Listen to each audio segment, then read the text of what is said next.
Welcome back to the Deep Dive. Our mission today, well, it's focused entirely on some pretty high-stakes drama, and specifically on a single critical piece of evidence. We're talking the literal smoking gun, which has suddenly surfaced in probably the most unlikely location imaginable, and it's fundamentally changing the direction of the whole investigation into the shooting of Drew Kane Quartermain. That's absolutely right. We are really diving deep into a mystery where, honestly, the location of the weapon is arguably more important than who actually fired it. Really? More I important. think so, yeah. Because the core puzzle is this. The murder weapon, the gun used on Drew, it was found at the home of Elizabeth Weber. Now she's the head nurse at GH, and critically, she has an ironclad, basically unimpeachable alibi. Okay, so right away, that changes everything. Exactly. It immediately shifts the focus from, who pulled the trigger to who strategically placed that evidence there. Okay, let's try and unpack this whole scenario then. We've got source material, and it details multiple suspects, some from inside the family, some from outside, who definitely had the opportunity, certainly the motive. And crucially, maybe a calculated reason to stash that specific gun at Liz's house. This isn't just about, simple guilt for the shooting, is it? It feels more like a sophisticated frame job or maybe, I don't know, a desperate, badly thought-out act of protection. Precisely. And the real tension here lies in separating the two things. The initial crime, the actual shooting of Drew, from what feels like a secondary crime, which is this massive evidence tampering, the clear manipulation of the police investigation. Right. So, our goal today is to analyze all the frankly chaotic and contradictory evidence, look at the intensely strange behavior of these key players, and try to determine who the most likely stasher is. Not necessarily the shooter, but the stasher. And then what are the dramatic implications of that for Port Charles moving forward? Because the stakes are immense, the gun's location strongly suggests the whole focus is shifting. It's about framing an enemy or protecting a loved one. Okay, let's jump right into the sheer chaos that actually led to this discovery. Because, as you hinted, the whole process kicked off with an astonishing, almost comical, procedural blunder. A mistake that basically created the perfect window for someone criminal to act. Yeah, what's fascinating here is how the police, specifically Anna Devane and Harrison Chase, essentially tripped over their own feet. They kind of handed the culprits a critical window of opportunity without even realizing it at first. They initially attempted to serve a search warrant at the Quartermain residence. Which makes sense. That's where the shooting happened, the obvious first place to look. The obvious place. But get this. And the sources are really meticulous about detailing this failure, aren't they? They are. They had the incorrect address listed on the official paperwork. No way. Yes. It wasn't just a small typo or technicality. It was a fundamental administrative screw-up. That error rendered the warrant legally invalid right there on the spot. So they show up, ready to search. And they were turned away. The staff correctly pointed out the address was wrong. Technically, legally, they had no right to enter that specific address and conduct a search based on that faulty warrant. Wow, that speaks volumes, doesn't it, about the level of detail needed in these high-profile investigations? One wrong digit. Exactly. They had to retreat, go back, correct the documentation, and then return. And that time gap, that period when the police were driving back and forth, dealing with, basically misplaced paperwork, that was absolutely critical. That's the single point of failure the criminal needed, isn't it? That breathing room. Precisely. So, once they finally got the documentation corrected, they went back to the Quartermain mansion. They conducted the successful, legally sound search this time.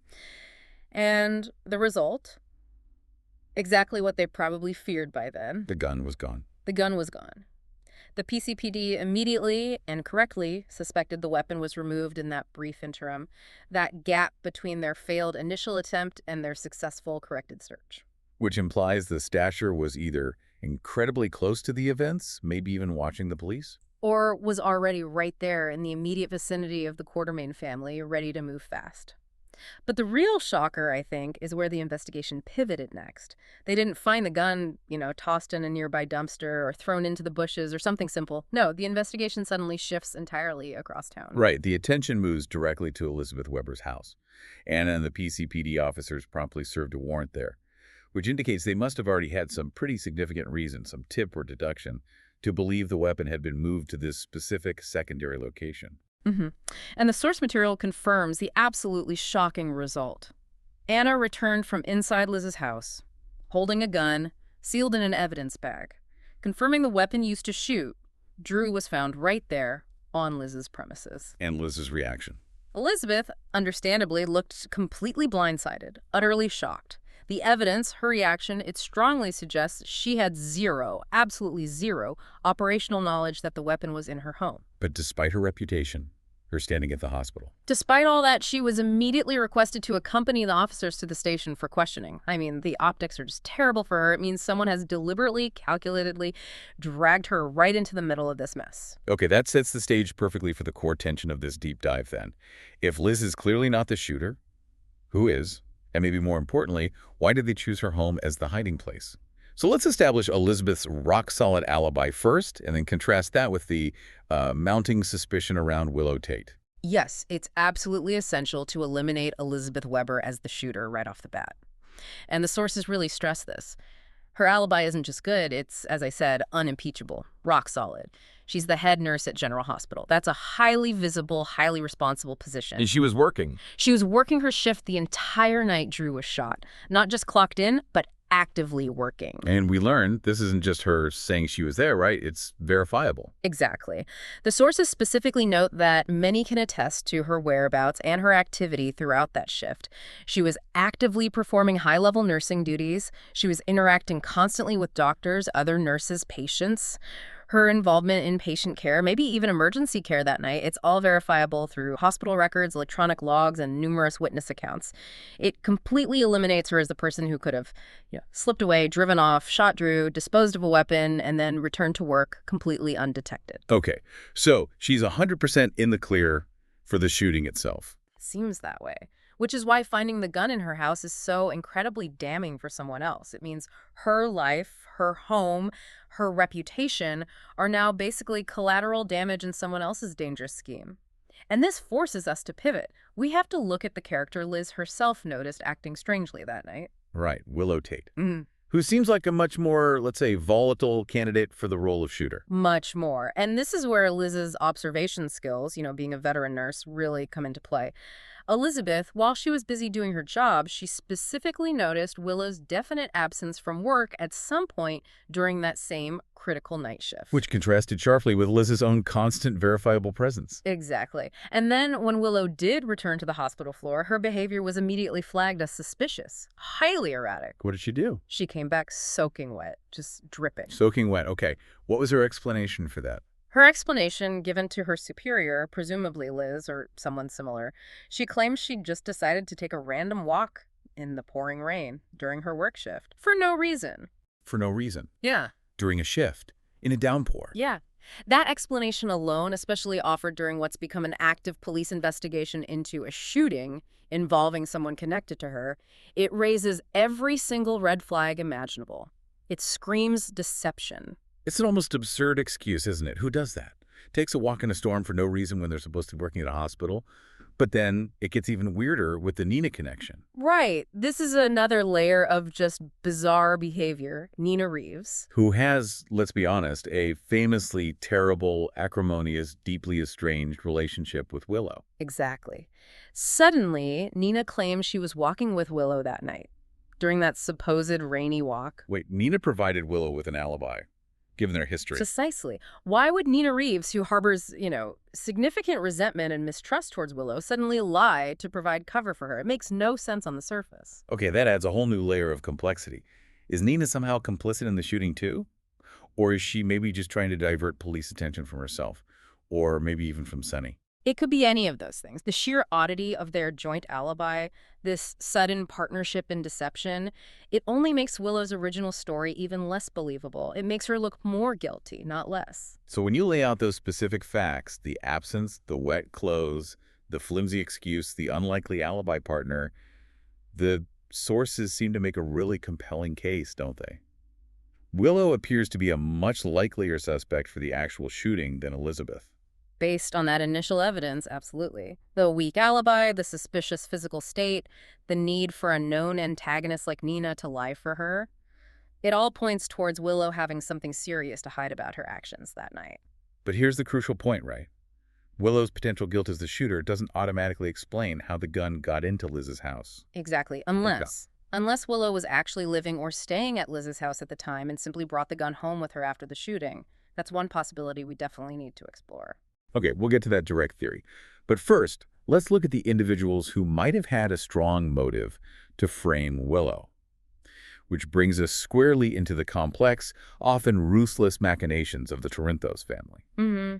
This is really the centerpiece of the drama right now, isn't it? It focuses on the potentially sophisticated motives and maybe more importantly, the crucial opportunities taken by these insiders. Let's start with Michael Corinthos. The theory emerging around him is cold, calculated. It's all about framing Willow. So how does that work? What's the thinking there? Well, the initial analysis, possibly from Anna's perspective or just logical deduction, suggests Michael might be the one who grabbed the gun. He could have taken it right after the PCPD's initial failed search attempt at the Quartermain mansion.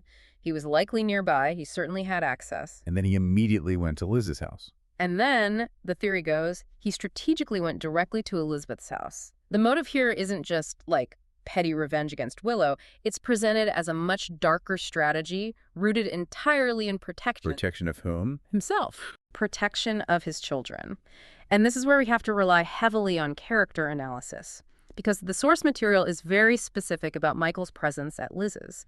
It stresses repeatedly that it is absolutely unusual for Michael to be there. He doesn't typically, just hang out with Liz. They don't share confidences like that. Right, they aren't close friends. So if he went there, he must have had a reason, or at least a plausible pretense. Exactly. He would need a rock-solid cover story to explain his presence if anyone, especially the police, ever questioned why he was there around that time. So what's the theory on his pretense and his real goal? The theory posits that Michael visited under the guise of just some casual interaction, maybe checking in on Liz or the kids staying there, but his real purpose was purely to ditch the gun. And here's the ruthless objective: to frame Willow. Frame Willow, why? What's the calculation? His calculation, according to this theory, is rooted entirely in the safety and guardianship of his children with Willow. Okay, how does framing her achieve that? It's about ensuring Willow never gains proximity, let alone custody or significant access to their children ever again. Michael, perhaps genuinely, perhaps conveniently, believes Willow is unstable. Her involvement, or even just the strong suspicion of her involvement in Drew's shooting, would provide Michael with the permanent legal grounds he needs to cut her out of the kids' lives completely. Wow. That's a very cold, strategic, and, profoundly manipulative parenting tactic disguised as a frame job. It really is. And the sources point to some highly specific, potentially suspicious behavior from Michael that seems to support this ruthless mindset. Like what? His sudden, apparently out-of-the-blue statement to Willow just days before the gun was found, saying he wanted her to see the kids more, trying to smooth things over. Okay. Eh? How does that fit? Well, if he were genuinely trying to reconcile or co-parent better, that comment might seem normal, even positive. But if he was already planning a frame job that would paint her as a violent criminal, then making nice, feigning, amicable support right up until the moment she gets arrested for attempted murder, that's textbook calculated friendliness before the strike. It makes him look reasonable while setting her up. That's chilling. Okay, I hear the logic behind framing Willow. It fits his protective instincts, maybe. Yeah. But let's play devil's advocate. If Michael simply wanted to get rid of the weapon safely, make sure it couldn't be traced back to him or anyone he cared about, why bother with Liz's house at all? That seems unnecessarily risky. The counter-argument mentioned in the source material is powerful. Why not just throw it off the pier? Guarantee it's gone forever, deep in the water. Why stash it somewhere it could be found? And that's the absolute key insight, isn't it? That counter-argument really gets to the heart of it.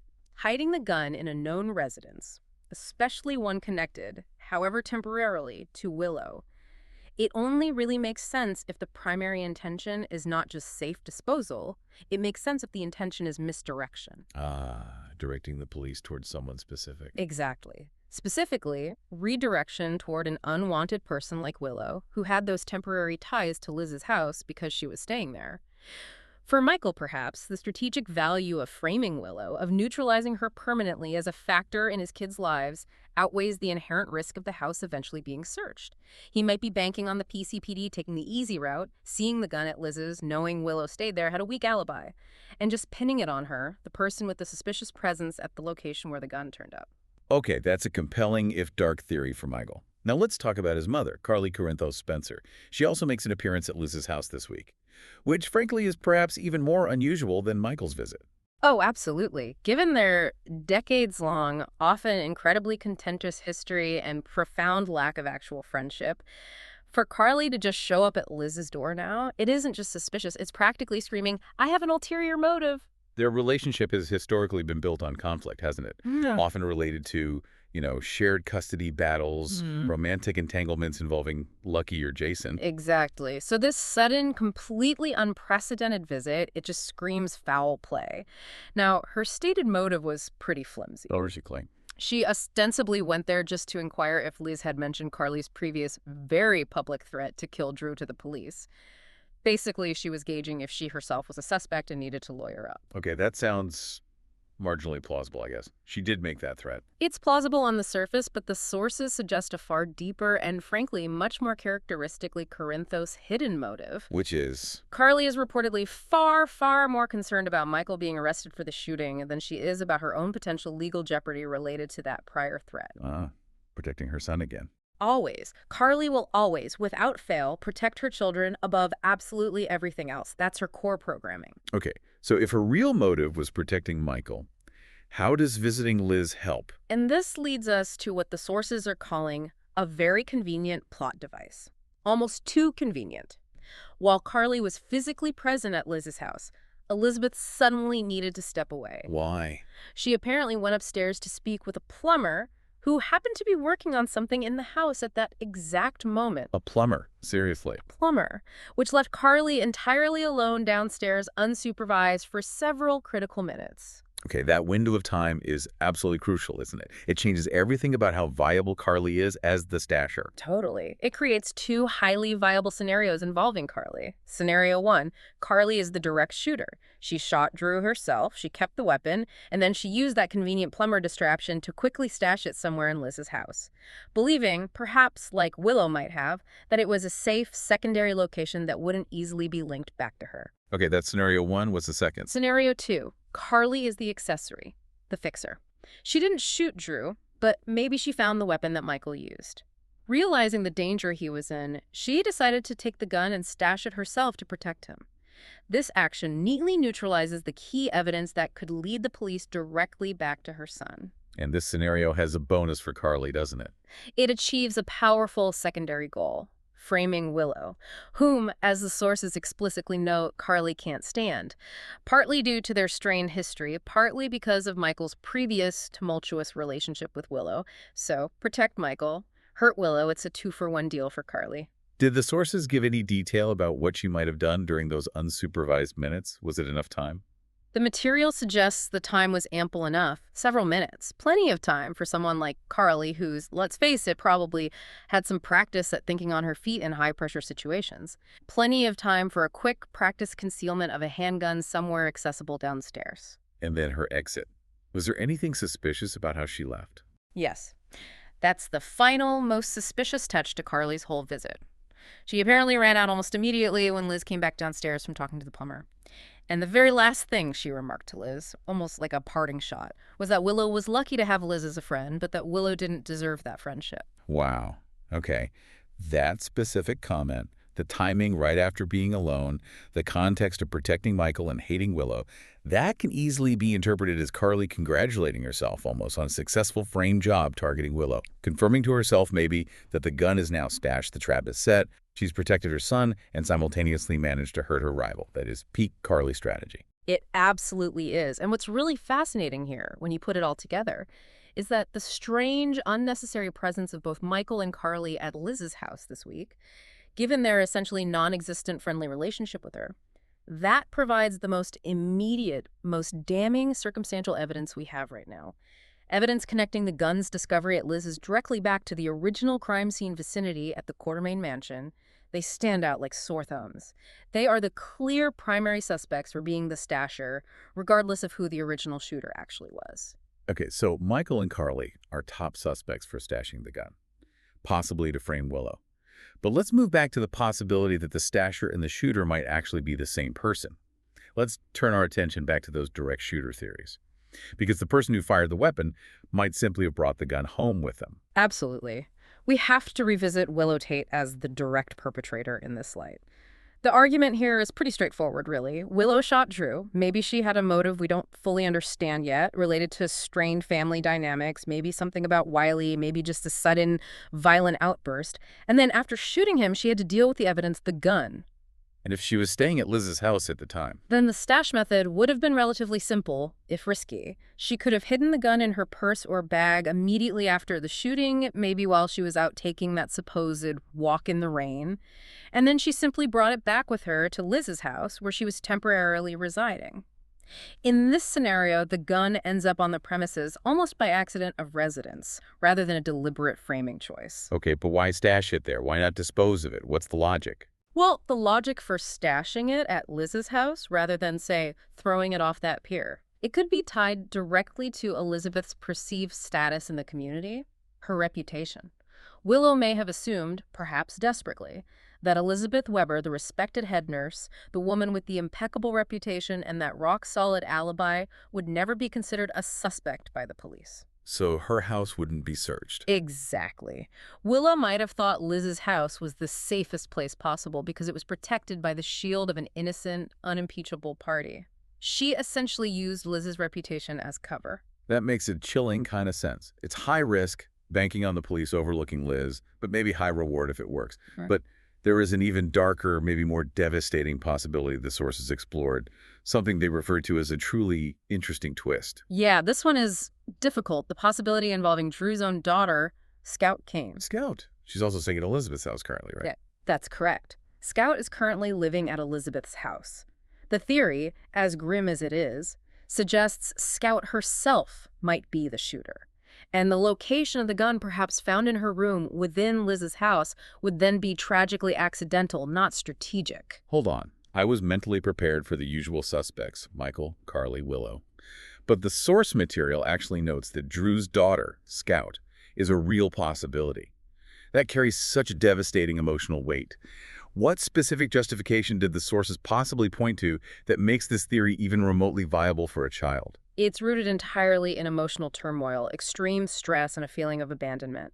The sources speculate, and it's just speculation at this point, that Drew might have pushed Scout too far emotionally, caused her to snap in a moment of desperation or anger. Pushed her how? Well, the emotional backdrop is undeniably tragic for Scout. She's already suffered the immense loss of her mother, Sam McCall, who is no longer around in the same way. Right. And crucially, Drew's recent actions, according to reports, were actively isolating Scout even further. That seems to be the key factor in this theory. He was reportedly preventing her, or making it very difficult for her, to see other key family members she relies on. People like her brother Danny, Rocco, her grandmother Alexis, aunts Molly and Christina. If Drew was perceived by Scout as systematically separating her from the few remaining stable family connections she had left in her life, you can imagine the immense emotional pressure building up. It could, theoretically, have resulted in a traumatic, perhaps explosive reaction. And if Scout was the shooter, hiding the gun? If Scout is the shooter, the act of hiding the gun, maybe just shoving it under her bed or in her closet at Liz's house, that wouldn't be calculated evidence tampering by a sophisticated criminal. It would simply be the confused, terrified act of a traumatized child reacting to something horrible they've done, putting the awful object away where she sleeps, out of sight. In that scenario, the location of the gun is purely tragic and accidental, which is fundamentally different from the calculated framing acts we've been attributing to Michael or Carly. God, the police would have to handle that situation with extreme care and sensitivity if it turned out to be true. It's almost unthinkable. But, okay, we also have to consider forces outside the immediate family circle. People who had an interest in Drew being eliminated for business reasons. Let's move to the shadowy world of the outsiders and the fixer. Right. We definitely need to look at Jen Sidwell. He, or rather the organization he represents, emerges as a figure with a clear, cold, profit-driven motive. Sidwell, or Jens Rhoda, likely wanted Drew gone simply because Drew was actively becoming a problem, a financial and operational liability to their business dealings. From that perspective, eliminating Drew wasn't personal. It was just a corporate necessity, a business decision. And if Sidwell arranged the shooting, either doing it himself or hiring someone, then you absolutely wouldn't want the trail leading back to him or his... Sidwell would need to pin the shooting on someone else, and quickly, to divert police attention and any media scrutiny away from his world. so who would he frame? Well, the sources confirm that while finding a way to frame Sonny Corinthos would probably have been the ideal outcome for Sidwell to take out a rival and cover his tracks, planting the evidence to frame someone like Willow Tate would also serve his purpose quite effectively. How so? Framing Willow would successfully divert attention away from Sonny Corinthos' broader business dealings, yes, but also away from Sidwell's own interests. It makes the attempted murder look like a messy domestic dispute, a family quarrel gone wrong. That kind of narrative protects Sidwell's operations by minimizing any link to organized crime or business rivalries. It contains the damage. It's all about creating misdirection, isn't it? Controlling the narrative for profit and protection. Now, before we wrap up our pretty extensive suspect list, we absolutely have to mention the person who is conspicuously not involved this time, but whose name inevitably, almost reflexively, came up during the investigation: Jason Morgan. Right. Anna apparently mentioned Jason Morgan's legendary proficiency in disposing of evidence, which, coming from a police commissioner, is a kind of unusual, almost backhanded compliment to his particular shadowy skill set. But he's definitely not involved this time. His alibi is completely solid. The sources confirm Jason was verifiably in Croatia at the time Drew was shot. That rules him out entirely as the shooter or as a direct accessory who was present. Okay, but let's just analyze his theoretical involvement in the disposal aspect. If Michael or Carly, who are arguably his closest remaining family connections, now had somehow contacted him and asked him to hide the gun, the sources seem to agree he would have done it, right? Out of loyalty. Oh, almost certainly. If Carly or Michael reached out in desperation, Jason's loyalty, especially to Carly, would likely compel him to help clean up the mess. But, and this is the crucial point, it's all about his method, his professionalism, if you can call it that. What about his method? If Jason Morgan was tasked with making a gun disappear, his disposal methods are always final, absolute, irreversible. We're talking about, weighing it down and tossing it into the deepest part of the ocean, sealing it in concrete and dropping it off a remote pier, grinding it into dust, whatever it takes to make it completely, utterly irretrievable, forever. So he wouldn't just stash it in someone's house?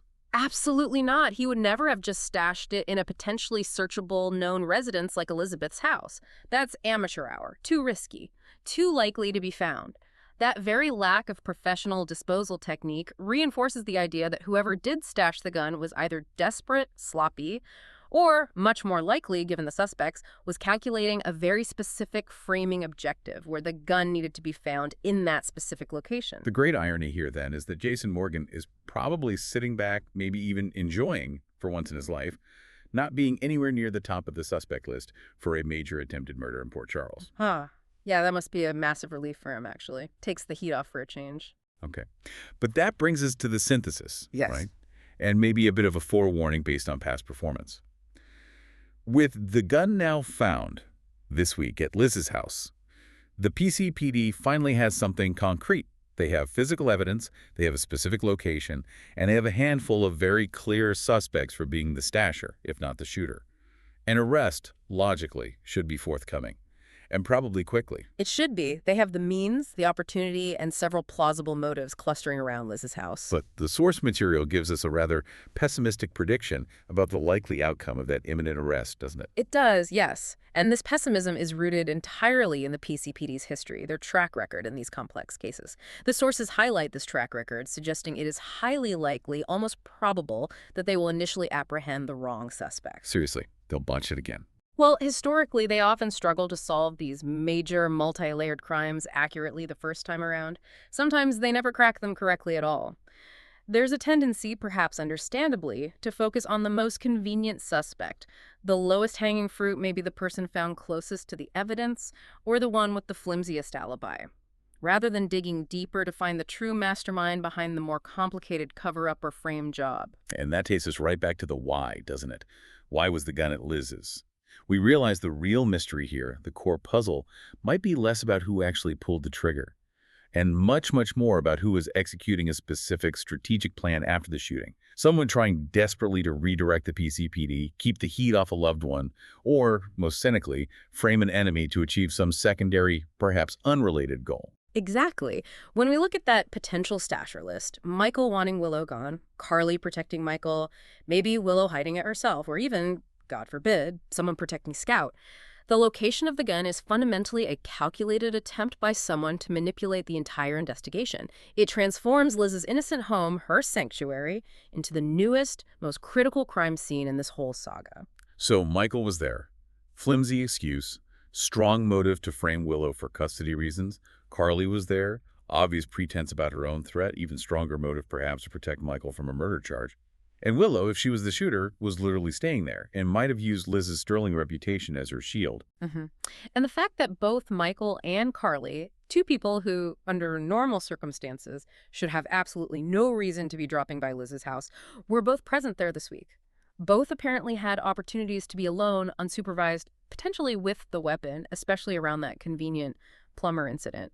It just points incredibly strongly toward one, or maybe even both of them in some way, orchestrating a deliberate frame, or at least a very panicked stash. So the ultimate question for the PCPD, maybe for us trying to figure this out, is who had the higher stakes in that moment? Whose motive to specifically frame Willow is stronger? Or whose motive to simply hide the gun there makes more sense?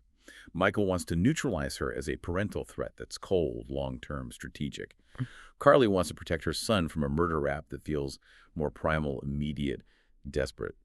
Both are incredibly compelling reasons to take a huge gamble and dump the weapon there, betting everything on Liz's reputation, providing temporary cover, or better yet, pointing the finger elsewhere. It's a huge gamble. And the discovery of the gun, really, it's not the end of this mystery at all. It feels much more like the beginning of the next, possibly even more complicated wave of chaos for everyone involved. It entirely shifts the focus, as we said, from the identity of the person who pulled the trigger, perhaps, to the identity of the person who committed this incredibly calculated or maybe incredibly desperate strategic blunder by choosing Liz's house. So we have to leave you, the listener, with a final thought to mull over as this unfolds. Given this incredibly complex, tangled web of motives we've discussed, Michael may be framing Willow for parental control, Carly possibly protecting Michael from prison, Sidwell may be trying to divert the police from business.